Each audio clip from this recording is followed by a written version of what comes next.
প্রিয় শিক্ষার্থীবৃন্দ আসসালামু আলাইকুম। এসএফ আইডিয়াল কোশ্চেনে স্বাগতম। সাথে আছি আমি মিশর হোসেন।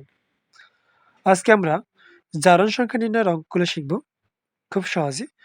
এখানে সালফুরিক অ্যাসিডের মধ্যে থেকে সালফারের জারণ সংখ্যা নির্ণয় করতে হবে। তাহলে আমরা ধরলাম S = X, এখানে S এর মান আমরা X ধরে নিলাম। এখন দেখেন ওই সালফুরিক অ্যাসিডে হাইড্রোজেন আছে ১ টা, হাইড্রোজেনের জারণ সংখ্যা হচ্ছে ১ এবং অণু আছে ২ টা, প্লাস সালফারে ধরলাম আমরা X এবং আ অক্সিজেনের আছে হচ্ছে -2, অণু আছে ৪ টা, ইকুয়াল হচ্ছে 0 এবং আমরা ওই মূলটা সমান 0 ধরবো। এখন দেখেন এখানেতে পরবর্তী যে অংশটা আমরা কলাম সেটা হচ্ছে এখানটাতে আমরা দেখেন আ ২ একে ২ প্লাস x আর প্লাসে মাইনাসে মাইনাস ৪ দুগুণে ৮ ইকুয়াল 0। এখন x এ রেখে দিলাম। ৮ থেকে ২ গেলে থাকে ৬, বড় সংখ্যার সাইন মাইনাস। এখন দেখেন এখানে x রাখলাম, এপাশে প্লাস এপাশে মাইনাস হয়ে যায়। এটা হচ্ছে আমাদের সালফারের জারণ সংখ্যা। আশা করি বুঝতে পেরেছেন। লাইক, কমেন্ট, শেয়ার করে আমাদের সাথে থাকবেন। এখানে শেষ করছি। আল্লাহ হাফেজ।